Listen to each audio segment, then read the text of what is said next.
নমস্কার, নিউজ আরসিবিএস আপনাদের স্বাগত। আপনাদের সঙ্গে রয়েছে আমি কুহুমিতা। বিস্তারিত খবরে যাব তার আগে দেখে নেব আজকের হেডলাইন্স। টোটো চালক খুনকাণ্ডে আটক ৩, অভিযোগের ৩ বিজেপি নেত্রীর পরিবারের বিরুদ্ধে। এলাকায় অপরাধমূলক কাজকর্মের অভিযোগ প্রতিবাদ করায় মারধর যুবককে। পচা আলু আইসিডিএস এর পথ অবরোধ ও বিক্ষোভ করলেন গ্রামবাসীরা।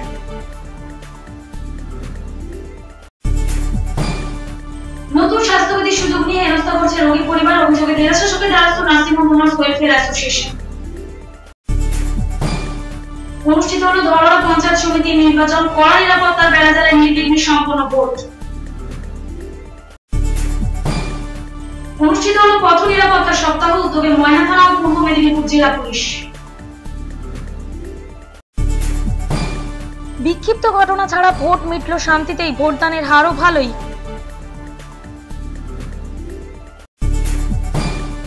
উন্নয়ন হয়নি এলাকায়, ভোট বয়কট ৪২টি পরিবারের।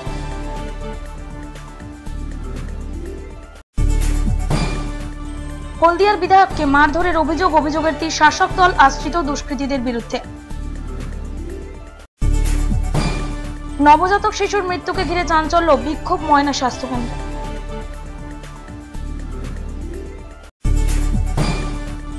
চষি পোকার আক্রমণে ক্ষতিগ্রস্ত গোলাপ চাষ, রোগ নিয়ন্ত্রণ পদ্ধতি জানালেন ব্লক কৃষি আধিকারিক। আসছে বিস্তারিত খবরে।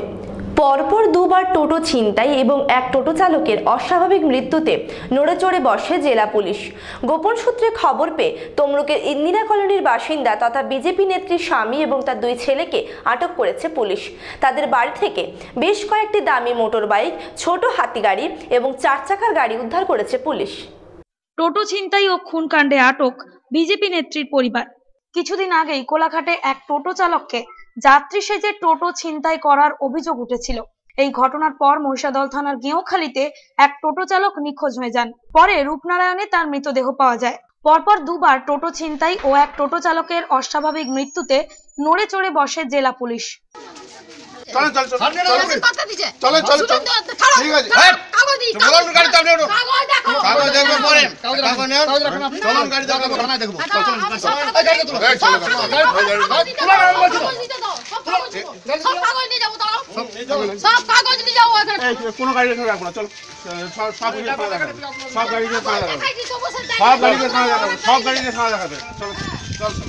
রবিবার গোপন সূত্রে খবর পেয়ে তমলুকের ইন্দিরা কলোনিতে এক বিজেপি নেত্রীর বাড়িতে অভিযান চালায় পুলিশ। সাইবার সেলের সহযোগিতায় তমলুক, মহিষাদল ও কোলাঘাট পুলিশের যৌথ অভিযান শেষ পর্যন্ত সফল হয়। ওই বিজেপি নেত্রী তমলুকের গত পুরো ভোটে 9 নম্বর ওয়ার্ডের বিজেপির প্রার্থী হিসেবে দাঁড়িয়েছিলেন। পুলিশ ওই বিজেপি নেত্রীর স্বামী শেখ আলাউদ্দিন ও 2 ছেলে শেখ নজরুল ও শেখ নাসিরকে আটক করে। তোমার বলো না, তুমি আমার কাছে বলো কি কি ঘটে, কি হয়েছে, কি বলো, তোমাকে কি বলবো, না কি হয়েছে, পেপারে দিবে, টিভিতে ছাড়বে, যাতে কি হয়েছেটা বলো। তোমার অভিযোগটা কি আছে বলো না, অভিযোগটা কি আছে, অভিযোগটা বলো না। অভিযোগটা কি আছে? আমাকে যে ধরতে একটা জিনিস যে আসছে, তো তার তো পেপার থাকবে, কিছু ভাই না থাকবে না। ঘটনাটা কি হয়েছে, আপনার বাড়িতে কেন এসেছে? ঘটনাটা কি হয়েছে ভালো করেই জানো, সেটা আপনি বলুন না। না আমি কেন বলতে যাব, না সেটাই তো, সেটার জন্য তো সব গাড়ি চলে গেছে। সব গাড়ি যখন পেপার দেখানো হবে তখন এই নামের ফটো তুলে তখন পেপারে ছাড়া হবে তো। আরে আপনি আপনার অভিযোগটা করুন না, আপনার অভিযোগটা। অত রহস্য করতে হবে না, অত ফাটা কাছে ফাটিয়ে জানলে আপনি চলে যাও, সোজা চলে যাও। ওই বাড়ি থেকে 3টি টোটো উদ্ধার করা হয়েছে। সোমবার ফের তল্লাশি চালিয়ে ওই বাড়ি থেকে 3টি দামি মোটর বাইক, 2টি ছোট হাতি গাড়ি ও একটি 4 চাকার গাড়ি উদ্ধার করে পুলিশ। এই কাণ্ডে আটকের ঘটনা বড়সড় সাফল্য বলে মনে করছে পূর্ব মেদিনীপুর জেলা পুলিশ। আমি বলছি মলেদা নেত্রী হিসাবে ও নিজেকে নেত্রী বলে বলছিল, বিজেপির নেত্রী। এটা কি কতটা, আপনি তো জেলা সভাপতি, কতটা সত্যতা? নেত্রী নয় রে, প্রতিষ্ঠা দিবসে প্রত্যেক পার্টি কর্মীকে নির্দেশ দেওয়া হয়েছে পতাকা টাঙানোর জন্য, ঠিক আছে? ওকে পার্টি কর্মী তাহলে? ওর ছেলে ওরা যারা স্বামীরা কি পার্টি কর্মী ছিল? মানে মহিলা মামনি ছিল, পার্টি অফিসার আছে। সেলিম আহমেদের রিপোর্ট, নিউজ আরসিবিএস। এলাকায় একদল দুষ্কৃতীর নানা অসামাজিক কাজকর্মের পাশাপাশি শুরু হয়েছে নেশার আসর। এলাকার এক যুবক সেসবের প্রতিবাদ করায় দুষ্কৃতীদের হাতে আক্রান্ত হয়। ঘটনায় অভিযোগ দায়ের করা হয়েছে ভবানীপুর থানায়। গুরুতর আহত অবস্থায় ওই ব্যক্তিকে স্থানীয় চিকিৎসা কেন্দ্রে নিয়ে যাওয়া হয়। এলাকায় নেশার আসরের প্রতিবাদ আক্রান্ত যুবক। হলদিয়ার ভবানীপুর থানার হলদিয়া মিলন হাই স্কুলের কাছে সরকারি বাসের ডিপো তৈরি করার পরিকল্পনা নিয়েছিল পরিবহন দপ্তর। সেই কাজও শুরু হয়, কিন্তু মাঝপথে থমকে যায় কাজ। ফলে সেখানে দুষ্কৃতীদের আনাগোনা শুরু হয় বলে অভিযোগ। সেই এলাকায় একটি ঝুপড়ি ঘরের মধ্যে দুষ্কৃতীরা নানা অসামাজিক কাজকর্মের পাশাপাশি নেশার আসরও বসাতো। মফিজুল নামে এলাকার এক যুবক সেই সব কাজের প্রতিবাদ করায় তাকে মারধর করা হয় বলে অভিযোগ।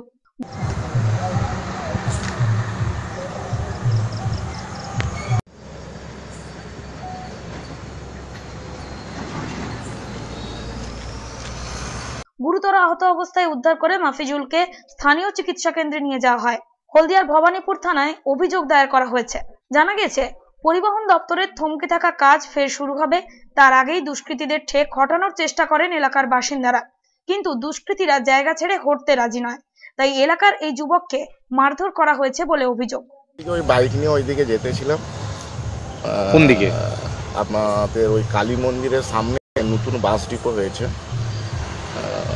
ওই বাস ডিপোর কাছ থেকে যেতেছিলাম। তো ওখানে দেখলাম যে 15-20 জন ছেলে সংঘবদ্ধ হয়ে মোটামুটি গাঁজা টাইপের কিছু খাচ্ছিল বা মদ করে খাচ্ছিল, তো এবং এলাকায় গালাগালিও করছিল। আমি দাঁড়িয়ে ওদেরকে বললাম, তোরা গালাগালি করছিস কেন, এখান থেকে চলে যা।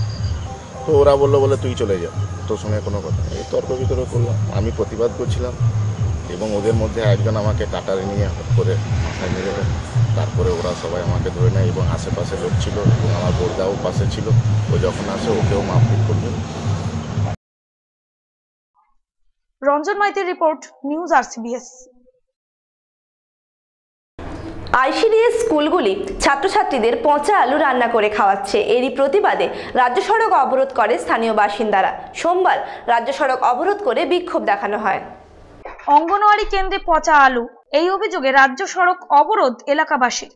রাজ্যে এবার আলুর অতিরিক্ত ফলন হয়েছে, তাই চাষিদের কাছ থেকে সরাসরি আলু কিনেছিল রাজ্য সরকার। সেই আলু রাজ্যের সব অঙ্গনওয়াড়ি কেন্দ্র বা আইসিডিএস স্কুলে পাঠানো হয়েছে, কিন্তু দীর্ঘদিন সেই বস্তার আলু পড়ে থাকায় তা গরমে পচে দুর্গন্ধ ছড়াচ্ছে। পাঠানো হচ্ছে প্রতিটা কেন্দ্রে, 48টা কেন্দ্রে এই পচা আলু চলে গেছে। এই বাকি আমরা যখন দেখতে পেলাম এরকম পচা আলুগুলো ফিডিং সেন্টারে যাচ্ছে, তাই আমরা এখানে আজকে আলুগুলোকে নিয়ে এসে আমাদের বক্তব্যটা রাখলাম যে এইরকম পচা আলু সরকার আমাদের প্রতিটা ফিডিং সেন্টারে দিচ্ছে। এইগুলো বাচ্চা, ছোট ছোট বাচ্চাগুলো খাবে, খেয়ে অসুখ হয়ে মারা যাবে, এই হচ্ছে সিদ্ধান্ত। আগে প্রশাসন বলছে আমাদের এটা নতুন সার্কুলার আসছে, আমাদের জানা নেই, মানে আমাদের জ্ঞান অর্জন নেই সেরকম, তার জন্য যা আসছে আমরা সেটাই পাঠাচ্ছি। সেই আলু রান্না করে অঙ্গনওয়াড়ির শিশুদের খাওয়ানো হচ্ছে বলে অভিযোগ। এরই প্রতিবাদ জানান এলাকার বাসিন্দারা। শহীদ মাতঙ্গিনী ব্লকের 219টি অঙ্গনওয়াড়ির মধ্যে 48টি স্কুলে পচা আলুর বস্তা দেওয়া হয়েছিল বলে অভিযোগ। সেই আলুর বস্তা খোলা হলে দুর্গন্ধ ছড়াতে থাকে। সকাল থেকে আমরা দেখছি আইসিডিএস এর কিছু আলু, আপনারা দেখতে পারেন ওটা ক্লোজে নিয়ে গিয়ে এই আলুগুলো আইসিডিএস সেন্টারে বাচ্চাদেরকে খাওয়ানো হচ্ছে। সমস্ত আলুগুলো পচে অসম্ভব দুর্গন্ধ ছাড়ছে এবং এখানকার যিনি টেন্ডার নিয়েছেন তিনি স্থানীয় প্রশাসন, স্থানীয় শাসক দল ঘনিষ্ঠ একজন নেতৃত্ব বলে নিজেকে পরিচয় দেন এবং আমরা জানি উনি সক্রিয়ভাবে এখানে শাসক দল ঘনিষ্ঠ নেতৃত্ব, তার টেন্ডার দিয়ে আলুগুলো নেওয়া হয়েছে। কোন পার্টির নেতৃত্ব? শাসক দল ঘনিষ্ঠ নেতৃত্ব উনি, তার টেন্ডার দিয়ে। এখন কি করছেন বর্তমানে? এখন কি করছেন আপনারা? এখন আমরা এই আলুগুলো বাচ্চাদের খাওয়ান তার দাবিতে আমরা পথ অবরোধ করছি। এখন এলাকার বাসিন্দারা তা দেখতে পেয়ে আলুর বস্তা নিয়ে হলদিয়া মেচেদা রাজ্য সড়কে বুড়ারির কাছে বিক্ষোভ দেখাতে থাকেন। এর ফলে প্রায় ঘন্টাখানেক যান চলাচল বন্ধ থাকে। পুলিশ এসে অবরোধকারীদের সঙ্গে কথা বলে বিষয়টি নিয়ে চিন্তা ভাবনার আশ্বাস দিলে বিক্ষোভ তুলে নেওয়া হয়। পচা আলু বলতে কি আমরা তো পচা আলু দিই না কখনো, আমাদের চাল ডাল লবণ তেল দিই আমরা দিই সব সময়।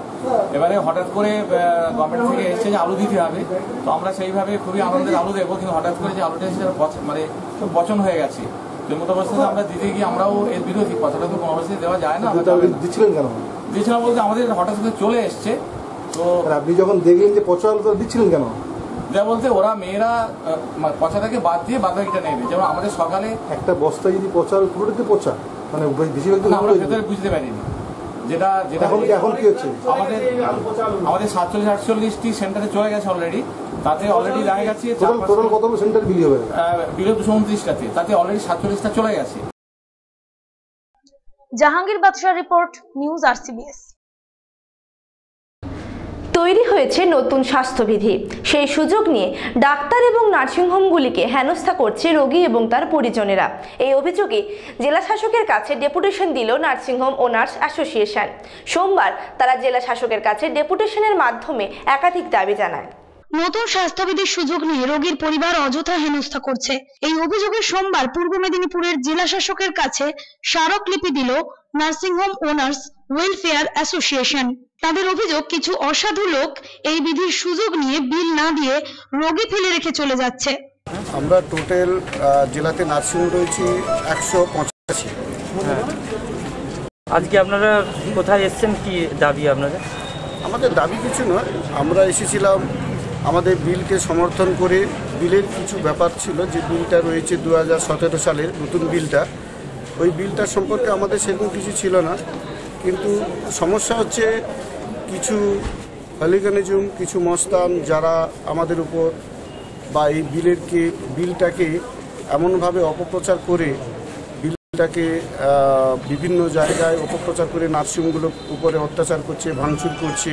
সেই ব্যাপারে আমরা বলতে এসেছিলাম যে আমরা চাই যে বিলটাকে সমর্থন করতে, কারণ আমরা যে ধরনের পরিষেবাটা দিই সেটা আমরা সরকারকে বলেছি, সেটা যে আমরা বিষ মদ খাওয়া পেশেন্ট বা যে কৃমি ওষুধের যে রিয়াকশান হয়েছিল সেই পেশেন্টের সমস্ত আমরা মাইকে অ্যানাউন্সমেন্ট করে নার্সিংহোম অ্যাসোসিয়েশন থেকে আমরা সমস্ত পরিষেবা দিয়েছি, তখনকার দিনে গভর্নমেন্টকে দিয়েছি, সরকারকে দিয়েছি, কিন্তু ফ্রি অফ কস্টে সমস্ত ট্রিটমেন্ট দিয়েছি। হেনস্থার শিকার হচ্ছেন ডাক্তাররা, একই অবস্থা নার্সিংহোমগুলিরও। এ ব্যাপারে প্রশাসনের সাহায্য চাইতেই এই স্মারকলিপি জমা দেওয়া হয় জেলা শাসকের কাছে, এমনটাই জানানো হয়েছে ওই সংস্থার তরফ থেকে। যেটা ম্যাডাম বলেছেন আর কি, চিফ মিনিস্টার আমাদের, যে বেশিরভাগ যেমন ডাক্তাররাও 99.9% ডক্টরস আর প্রপারলি ওয়ার্কিং, তেমনি আমাদের যেটা উনি বলেছেন যে হুলিগানিজম বা কোনো রকম ধরনের ভ্যান্ডালিজম বা গুন্ডামি কোনোভাবেই বরদাস্ত করা হবে না, এবং তার জন্য উনি আমাদের অ্যাসিওরও করেছেন যে এই ব্যাপারে আমরা পুলিশকেও সবটা ব্যাপারটা বলবো। আর যেটা বলেছেন যে মানুষকে বোঝানো দরকার যে যে বিলটা তৈরি হয়েছে সেই বিলটার মধ্যেই আছে যে কোনো রকম কেউ যদি মিথ্যা কোনো রকম অজুহাত দিয়ে বা মিথ্যাভাবে কোনো অ্যালিগেশন দেয় বা অভিযোগ করে, সেটাও শাস্তিযোগ্য অপরাধ। সুতরাং কেউ কোনো রকম মিথ্যার আশ্রয় যেন না নেয়, এবং যদি মিথ্যা অভিযোগ করে সে নার্সিংহোমের এগেনস্টেই হোক বা ডক্টরসের এগেনস্টেই হোক, সেটাও কিন্তু শাস্তিযোগ্য অপরাধ। পুলক বেরার রিপোর্ট, নিউজ RCBS। অনুষ্ঠিত হলো ধলহরা সমবায় সমিতির নির্বাচন। সকাল থেকেই কড়া পুলিশি নিরাপত্তায় চলে নির্বাচন, দায়িত্বে ছিল তমলুক থানার পুলিশ। ধলহরা সমবায় সমিতির নির্বাচন অনুষ্ঠিত হলো সোমবার। এখানে মোট 41টি আসনের মধ্যে 40টি আসন পেয়েছে তৃণমূল, একটি রয়েছে SUCI এর দখলে। এদিন সকাল থেকেই কড়া পুলিশি নিরাপত্তায় নির্বাচন চলে। নিরাপত্তার দায়িত্বে ছিল তমলুক থানার পুলিশ, সঙ্গে ছিল কমব্যাট ফোর্স ও র্যাফ।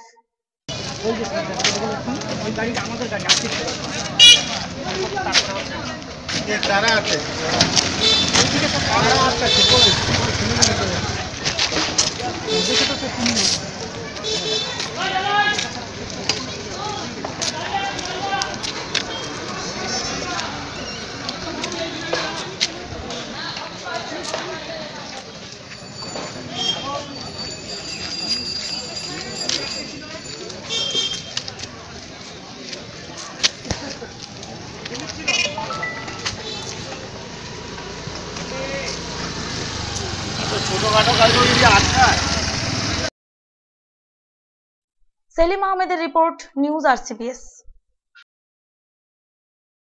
পথ নিরাপত্তা সপ্তাহ উদযাপিত হলো ময়নায়। পূর্ব মেদিনীপুর জেলা পুলিশ এবং ময়না থানার যৌথ উদ্যোগে এটি অনুষ্ঠিত হয়। এই দিন পদযাত্রা করে সচেতনতা বাড়ানো হলো পথচারীদের। পুলিশ প্রশাসনের তরফ থেকে হেলমেটবিহীন বাইক আরোহীদের হাতে গোলাপ ফুল দিয়ে হেলমেট ব্যবহারের পরামর্শ দেওয়া হয়। পূর্ব মেদিনীপুর জেলা পুলিশ ও ময়না থানার ব্যবস্থাপনায় শনিবার পথ নিরাপত্তা সপ্তাহ উদযাপন হলো। এদিন পদযাত্রা করে সচেতনতা বাড়ানো হলো পথচারীদের।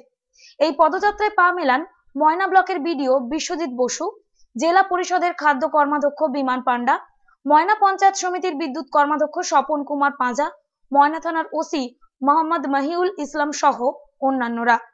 তো আপনারা জানেন সেভ ড্রাইভ সেভ লাইফ কর্মসূচি চলছে, তারপরে আমাদের যে পথ নিরাপত্তা কর্মসূচি সেটা চলছে। মানুষকে আরও বেশি সজাগ করে দেওয়া, যাতে গাড়ি এমনভাবে না চালায় যাতে কোনো রকম সমস্যা হয়, একে কোনো প্রাণহানি যাতে না হয়, সেটা আমরা প্রশাসনের থেকে সবসময় চাইছি। তাই আজকে আমরা প্রশাসন, ময়না থানা সব একসাথে, আমার পঞ্চায়েত সমিতির জেলা পরিষদের কর্মাধ্যক্ষ আছেন, আমাদের কর্মাধ্যক্ষ, আমাদের পঞ্চায়েত সমিতির কর্মাধ্যক্ষরা আছেন, সবাই মিলে আমরা চেষ্টা করছি যে মানুষ যাতে কোনো রকমভাবে আর সমস্যা ঝুঁকিপূর্ণ জীবন না নেয়। এদিন হেলমেটবিহীন বাইক চালকদের হাতে গোলাপ ফুল তুলে দিয়ে হেলমেট ব্যবহার করার পরামর্শ দেওয়া হয় পুলিশ প্রশাসনের তরফ থেকে। মূলত প্রোগ্রাম আমাদের বাংলার মুখ্যমন্ত্রী মমতা ব্যানার্জি, উনি সেভ ড্রাইভ এবং সেভ লাইফ এই প্রোগ্রাম শুরু করেছেন, দীর্ঘদিন ধরে চলছে। তার মাধ্যমে আমরা চাই আমাদের বাংলা সারা ভারতবর্ষব্যাপী যাতে করে এই হেলমেটবিহীন এই মোটরসাইকেল চালিয়ে কোনো জীবনে ক্ষতি না হয়, বা এই যে ট্রেকার তার ছাদে পেতে যায় মানুষ, জীবন বিপন্ন, একটা জীবনের দাম অনেক বেশি সময়ের তুলনায়। তাই আজকে প্রোগ্রাম সবাইকে সচেতন করা, যাতে নিজের জীবন বাঁচান এবং নিজে সুস্থভাবে বাড়ি ফিরে যান। অসিত বেরা ও যাদব বেরা রিপোর্ট, নিউজ RCBS। কয়েকটি বিক্ষিপ্ত ঘটনা ছাড়া শান্তিপূর্ণভাবে শেষ হলো দক্ষিণ কাঁথি বিধানসভার উপনির্বাচন। কাঁথি বিধানসভার মোট বুথের সংখ্যা 258টি। জেলা প্রশাসনের তথ্য অনুযায়ী মোট ভোট পড়েছে 82.33%। কয়েকটি বিক্ষিপ্ত ঘটনা ছাড়া শান্তিপূর্ণভাবে শেষ হলো কাঁথি দক্ষিণ বিধানসভার উপনির্বাচন।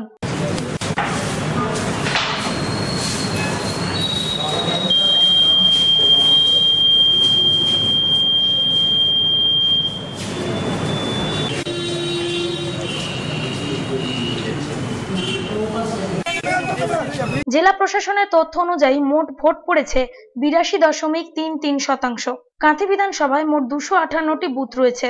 ভোট দিতে দেখা গেল অধিকারী পরিবারের সদস্যদের।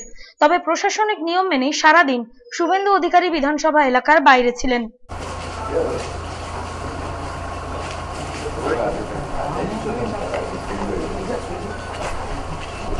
উনি বললেন যে উনি নিজের লাইনে দাঁড়াবেন। হ্যাঁ, মডেল কৃষ্ণনগরে 3টে, সবগুলোই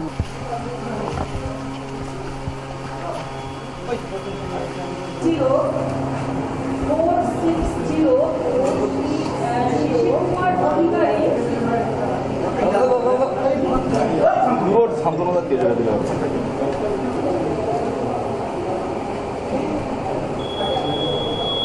রাজ্য সরকারের মন্ত্রী হওয়ার কারণে সারাদিন তিনি বিধানসভা এলাকার বাইরে কাটান। ছোটখাটো কয়েকটি অপ্রীতিকর ঘটনা ছাড়া মোটামুটি ভোট মিটল শান্তিতেই।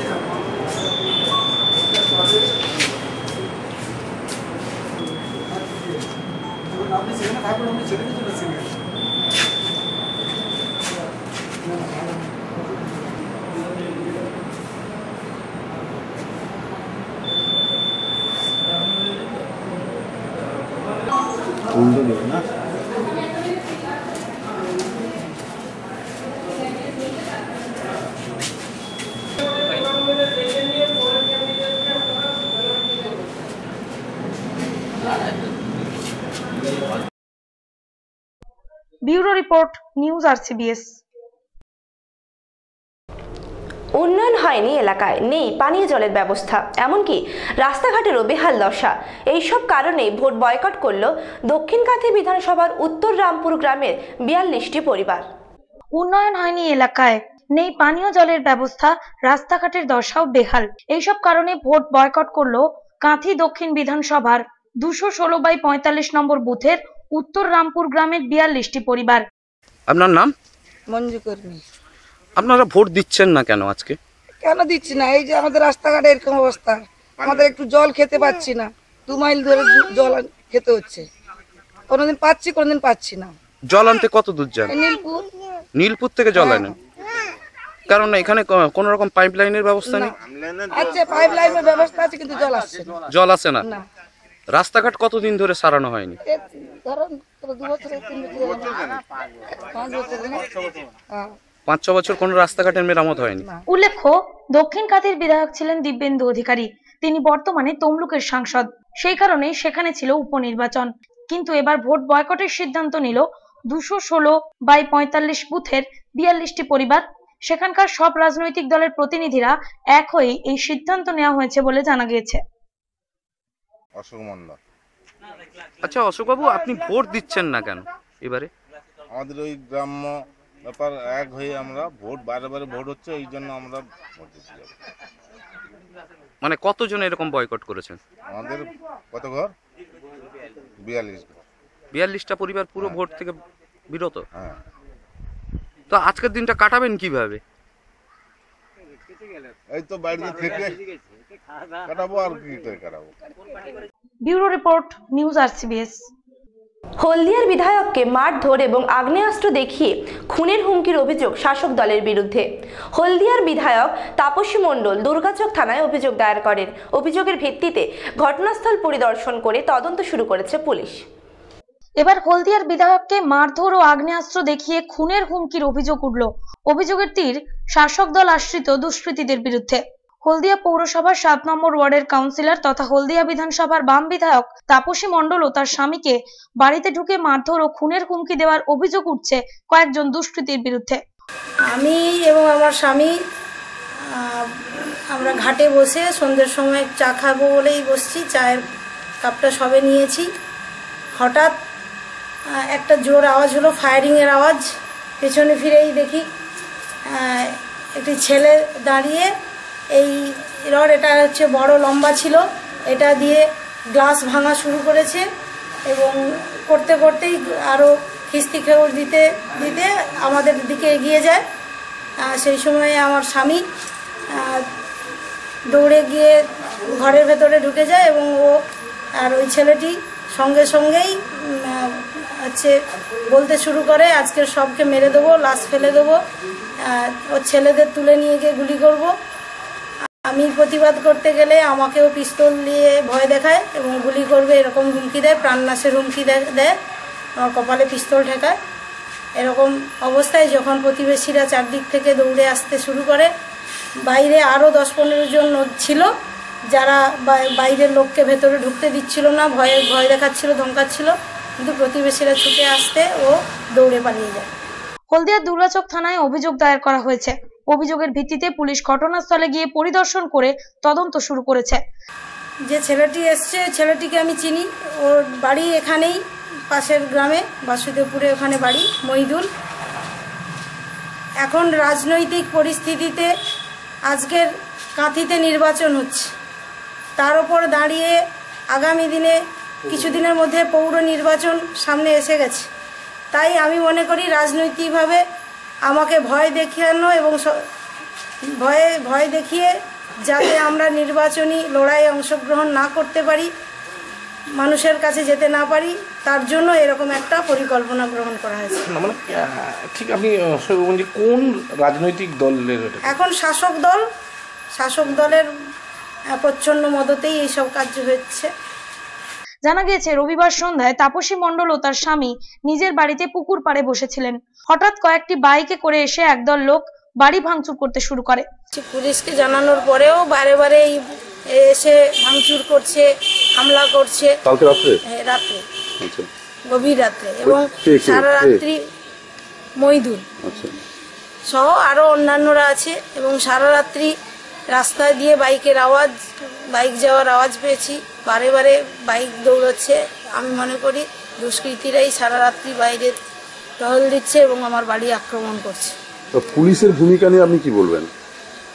পুলিশের ভূমিকা নিয়ে এখন আমার সংশয় আছে। পুলিশ যদি দুষ্কৃতীকে ধরার চেষ্টা করে নিশ্চয়ই ধরতে পারত, কিন্তু পুলিশ কালকে সেইভাবে ভূমিকা দেখায়নি। আমি মনে করি পুলিশ যদি এখানে পুলিশ পোস্টিং করতেন বা আমাকে আমার বাড়ি গার্ড দেওয়ার ব্যবস্থা করতেন, তাহলে হয়তো রাত্রে দুষ্কৃতিকারীরা ঢুকে এই অত্যাচারগুলো করতে পারতো না। প্রশাসন যদি কোনো কাজ না করে এরপরে আপনি কি করবেন? আমরা এরপরে আমাদের সাংগঠনিকভাবে ব্যবস্থা নেব। বাধা দিতে গেলে বিধায়ক তাপসী মণ্ডলের মাথায় বন্দুক ঠেকিয়ে খুন করে ফেলার হুমকি দেয় বলে অভিযোগ। দেখুন, এখানে যিনি বিধায়ক হয়েছেন, বিধায়ক হওয়ার আগে তিনি এখানে প্রচুর এখানে প্রতিশ্রুতি মানুষকে দিয়ে গিয়েছিলেন। চাকরি দেয়া থেকে আরম্ভ করে উন্নয়নের কাজ করবেন। তাকে কেউ দেখতে পাচ্ছেন না, তিনি কোথায় থাকেন কি করেন কেউ জানে না। আর তৃণমূল কংগ্রেস তারা নিজেরা এখানকার উন্নয়ন নিয়ে আমরা ব্যস্ত। এই ধরনের চিন্তা ভাবনা করার মানসিকতা নেই, এবং আমাদের দলের নেত্রী মমতা বন্দ্যোপাধ্যায়ের নির্দেশ মতো আমরা চলি। আমাদের দলের কেউ এই ধরনের কাজের সঙ্গে যুক্ত বলে আমরা কখনোই মানি না। ঘটনায় দুর্গাচক থানায় লিখিত অভিযোগ দায়ের করা হয়েছে। দুর্গাচক থানায় কেসটা রেজিস্টার করা হয়েছে। শেখ মহিদুল और একজন और তার সঙ্গে তার ইনভলভমেন্টটা আমরা প্রাইমারি ইনভেস্টিগেশনে পেয়েছি। আর আমরা যে কারণটা যেটা পেয়েছি ইনভেস্টিগেশনে, সেটা কোনো লোন ইস্যু ছিল, যেটা ওনাকে শেখ মহিদুলকে প্রমিস করা হয়েছিল, সামহাও পাইনি, তার জন্য বোধহয় খুব ছিল। আমরা ওটা রেটটা অলরেডি স্টার্ট করেছি, আশা করি ওকে তাড়াতাড়ি অ্যারেস্ট করা যাবে। Bureau report, news RCBS. Moyna স্বাস্থ্যকেন্দ্রে নবজাত শিশু মৃত্যুকে কেন্দ্র করে চাঞ্চল্য ছড়ালো এলাকায়। ডাক্তার থাকা সত্ত্বেও নার্স বা আয়ারা কিভাবে জোরপূর্বক সন্তান প্রসব করান তা নিয়ে উঠেছে প্রশ্ন। শিশু মৃত্যুকে কেন্দ্র করে পরিবারের লোকজনেরা বিক্ষোভ দেখাতে শুরু করে। অবশেষে ময়না ব্লকের স্বাস্থ্য আধিকারিক তদন্তের আশ্বাস দিলে বিক্ষোভ বন্ধ হয়। ময়না স্বাস্থ্যকেন্দ্রের নবজাত শিশুর মৃত্যুকে কেন্দ্র করে চাঞ্চল্য এলাকা জুড়ে। জানা গিয়েছে শুক্রবার প্রসব যন্ত্রণা নিয়ে ময়না স্বাস্থ্যকেন্দ্রে ভর্তি হয়েছিলেন ময়না থানার নোনাকুড়ি গ্রামের বাসিন্দা বিশ্বজিৎ দোলইয়ের স্ত্রী সুপ্রিয়া দোলই। রুগীকে ভর্তি করি রাত 1টা নাগাদ, ঠিক আছে, রাত 1টা নাগাদ রুগীকে ভর্তি করি এখানে। প্রথমে ডাক্তার দেখার পর বলল ঠিক আছে, আমরা দেখছি কখন কি করা যায়, এখন ভর্তি থাকুক এখানে, যখন প্রসব যন্ত্রণা উঠবে তখন আমরা এসে দেখবো। প্রথমে রাত্রে দেখে গেছে, সকালবেলা এসে ডাক্তার দেখে 7:30 নাগাদ ওটিতে নিয়ে গেছে। ওটিতে নিয়ে গিয়ে সেলাইন দিয়েছিলেন, সেলাইন দিয়ে রেখে দিয়ে ও আউটডোরে চলে গেছে ডাক্তারবাবু। আউটডোরে থাকে, সেই তখন থেকে প্রসব যন্ত্রণা হচ্ছে আস্তে আস্তে করে। মাঝে মাঝে নার্সরা যাচ্ছে, দেখছে, চলে আসছে। যখনই জিজ্ঞাসা করা হচ্ছে এখন কত দেরি হবে, বলছে হ্যাঁ হয়ে যাবে, এবার হয়ে যাবে। তারপরে আমরা এসে অনেকবার রিকোয়েস্ট করেছি যে রুগী যখন এখানে যখন মানে পারছো না আপনারা, আমাদেরকে ছেড়ে দিন, আমরা অন্য জায়গায় কোথাও ব্যবস্থা করে নেব। তখন ওরা বলছে না না হয়ে যাবে, তোমরা যদি আমরা এক্ষুনি বের করে দিই, তোমরা গাড়িতে নিয়ে দিতে, তোমাদের গাড়িতে হয়ে যাবে। তখন আমরা বললাম গাড়িতে যদি হয়ে যেত আমাদের ভালো, তো হয়ে গেলেই ভালো। ওনারা বলছে না এখানে হয়ে যাবে, নিয়ে যাওয়ার দরকার নেই, আমরা দেখছি করে। এই করতে করতে ঘন্টা 3-4 কেটে যায়। তারপর আবার যখন আমরা বারবার যে জিজ্ঞাসা করি যে ডাক্তারবাবু এসছে, বলে ডাক্তারবাবুকে ফোন করা হয়েছে, ডাক্তারবাবু এসছে। আমাদেরকে এরকমভাবে বলেছে ঠিক আছে ডাক্তারবাবু এই আসবে, সে আসবে, ডাক্তারবাবু আসে না। এইখানে ডাক্তারবাবু আসছে, এখানে অন্য রুগীকে দেখে ডাক্তারবাবু চলে আসছে, কিন্তু সেখানে ডাক্তারবাবু যাচ্ছে না, নার্সরাই দেখছে। তারপরে 11টা নাগাদ আবার যখন আমরা বলি, তখন আবার বলছে আমরা না ডাক্তারবাবুকে ডাকতে যাচ্ছি। এমনি ডাক্তারবাবুকে ডাকতে ওখানে গিয়েছিল, ডাক্তারবাবুকে ডাকছে না কি করছে আমাদের সেটা জানে না, আবার ঘুরে এলো, বলে ডাক্তারবাবু আসবে। অভিযোগ শনিবার সকাল 9টায় ওটিতে নিয়ে যাওয়া হয় ওই মহিলাকে। দুপুর 1টা নাগাদ পরিবারের সদস্যদের জানানো হয় সদ্যজাত শিশুটি মৃত। পেশেন্টের যখন গার্জেন যায় ওখানে, গার্জেনকে ঢুকতে দেওয়া হয়নি, গার্জেনকে ঢুকতে দেওয়া হয়নি। আপনি বেরোন ওখান থেকে, আপনি কে, এখন ডাক্তারবাবুকে না জিজ্ঞাসা করে কোনো ছেলেকে ওখানে অ্যালাউ করা হবে না। আমরা বললাম ছেলেকে ডেকেছে, ওখানে গার্জেনকে ডেকেছে, গার্জেনের সাথে কি ডাক্তারবাবু কি কথা বলবে, প্রথমে তো কোনো মতে ঢুকতে দিচ্ছে না। তারপরে একজন নার্স ছিল, সে এসে আবার ডাক্তারবাবুকে জিজ্ঞাসা করলো, জিজ্ঞাসা করার পরে তারপরে গার্জেনকে ঢুকতে দিল। গার্জেনের সঙ্গে যখন কথা বলে তখন বলছে যে ছেলেটা অনেক কষ্টে আমরা ডেলিভারি করেছি, ছেলের কোনো সেন্স নেই। তখন বলছে, আমরা তখন জিজ্ঞাসা করছি ছেলের সেন্স নেই কেন, আপনারা প্রথম থেকে বলেছে ছেলে ঠিকই আছে, প্রথম থেকে গড়া উপর থেকে আমরা দেখেছি ছেলে ঠিকই আছে, ছেলে সুস্থ সবল আছে, এখন বলছে ছেলের সেন্স নেই, কীভাবে হতে পারে? তখন বলছে ওর মানে গলাতে এমনভাবে একটা নাড়ি জড়িয়ে গেছিলো, আমরা ওটাকে মানে বুঝতে পারিনি। পরিবারের সদস্যরা স্বাস্থ্যকেন্দ্রের সামনে বিক্ষোভ দেখান, উত্তেজনা ছড়ায় এলাকা জুড়ে। ঘটনাস্থলে পৌঁছন জেলা পরিষদ প্রার্থী বন্দনা মাইতি রায় এবং ময়না 2 নম্বর অঞ্চলের প্রধান নমিতা দোলই। চিকিৎসক থাকা সত্ত্বেও নার্সের তত্ত্বাবধানে কেন প্রসব ক্রিয়া ঘটানো হলো তা নিয়ে উঠছে প্রশ্ন।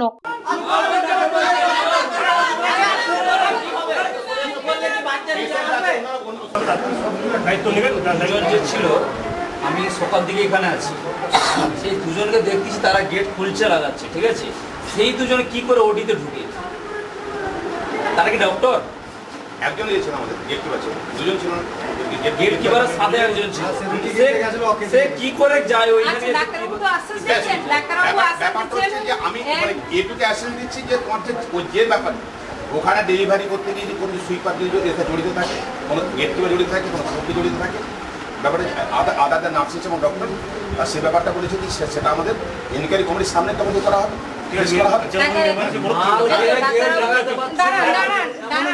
অবশেষে ময়না স্বাস্থ্য কেন্দ্রের ব্লক স্বাস্থ্য আধিকারিক অশোক কুমার মাইতি তদন্তের আশ্বাস দিলে বিক্ষোভ বন্ধ হয়। এখানে শুনলাম যে হসপিটালে কালকে রাত 1:30 নাগাদ একটা পেশেন্ট ভর্তি করা হয়, গর্ভবতী মহিলা। তার সকালবেলা পেশেন্ট পার্টি চাইছিলেন যে নিয়ে যেতে, তার এখানে ডেলিভারি হয়ে যাওয়া বলা সত্ত্বেও এখানে ডেলিভারি নার্সরা করেছেন, সকাল টাইমে ডিউটিতে যারা ছিলেন। বাচ্চাটি ডেলিভারির সময় মারা যান, বাড়ির লোকও বলেছেন। এবার এখানে চার্জে অশোক মাইতি ডক্টর অশোক মাইতি রয়েছেন, উনি আমাদেরকে আশ্বাস দিয়েছেন যে এর পূর্ণ তদন্ত হবে, কমিটি করে তদন্তের আশ্বাস দিচ্ছে। আমরাও চাই যে এটা তদন্ত হোক, কীভাবে বাচ্চাটা মারা গেল, মানে কার এতে হাত ছিল। Bureau report, news RCBS। কৃষি সংক্রান্ত সমস্ত খবর জানতে চোখ রাখুন কৃষি কথায়।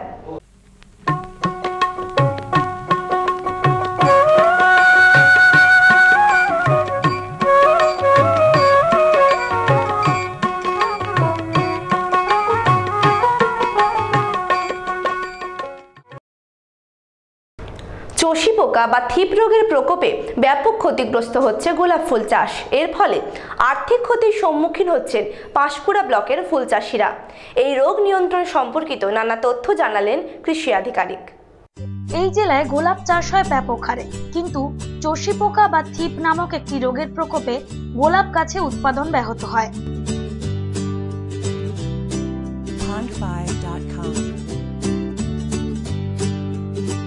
এই রোগে আক্রান্ত হলে চষি পোকা নামক এই পোকাটি ফুলের কুঁড়ি থেকে রস শোষণ করে, ফলে কুঁড়ি, ফুল ও পাতা ক্ষতিগ্রস্ত হয়। আমি দীর্ঘদিন গোলাপ চাষ করতেছি, কিন্তু এখন এমন চাষের পরিস্থিতি এসেছে যে ছোট ছোট চষি পোকায় সমস্ত গাছ নষ্ট করে দিচ্ছে।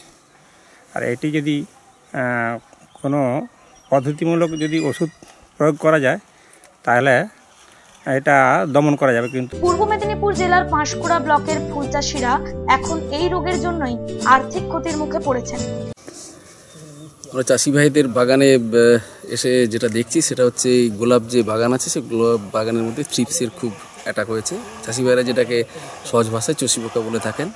থ্রিপস যে কোনো ফ্লাওয়ারিং প্ল্যান্টের ক্ষেত্রে খুবই একটা মারাত্মক পোকা, কারণ এটা সমস্ত রসগুলো চুষে খেয়ে নেয় এবং তাদের মেন যে অ্যাটাক করে সেটা হচ্ছে ফ্লাওয়ার বাডে, ফুলের যে কুঁড়ি, সেই ফুলের কুঁড়িটাতে ওরা আক্রমণ করে, রস চুষে খায়। তার ফলে একটা বাদামি রঙের ছোট ছোট দাগ ফেলে দেয় কুঁড়ির মধ্যে এবং আলটিমেটলি কুঁড়িটা ফোটে না। এছাড়া থ্রিপসের পরিমাণ বেশি হয়ে গেলে গোটা গাছে কিন্তু থ্রিপস রস শোষণ করে খেতে পারে, গাছটা হলুদ হয়ে যাবে, পাতাগুলো পড়ে যায়। এই থ্রিপস কন্ট্রোল করা, যেহেতু টেম্পারেচার যত বাড়বে থ্রিপসের বা যে কোনো চষি পোকার আক্রমণ বেড়ে যায়, সুতরাং থ্রিপস যেহেতু বাডের মধ্যে থাকে, সুতরাং খুব সহজে কিন্তু থ্রিপসকে কন্ট্রোল করা যায় না।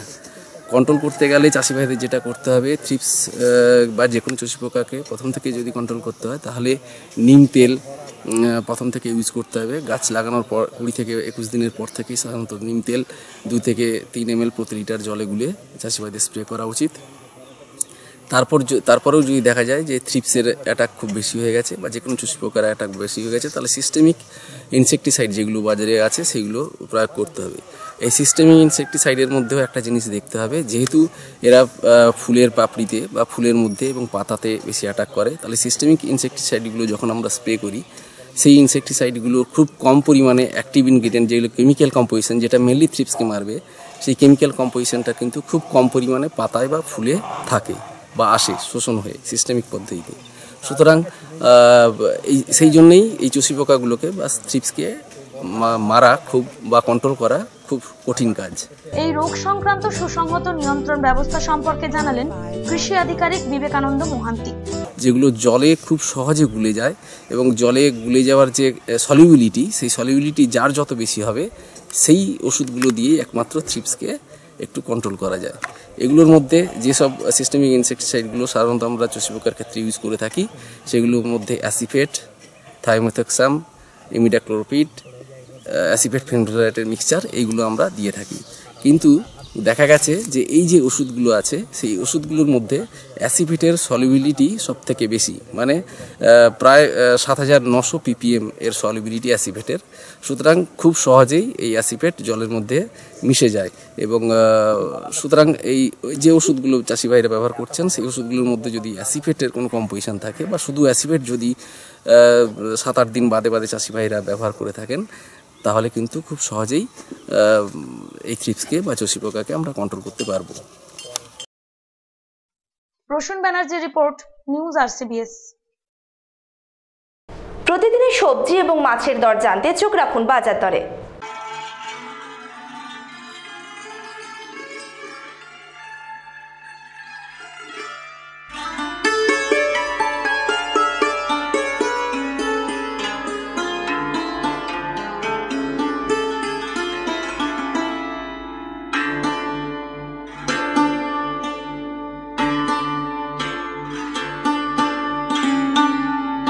আজকের মতো নিউজ RCBS এ পর্যন্তই। দেখা হবে আগামীকাল ঠিক এই সময়। নমস্কার।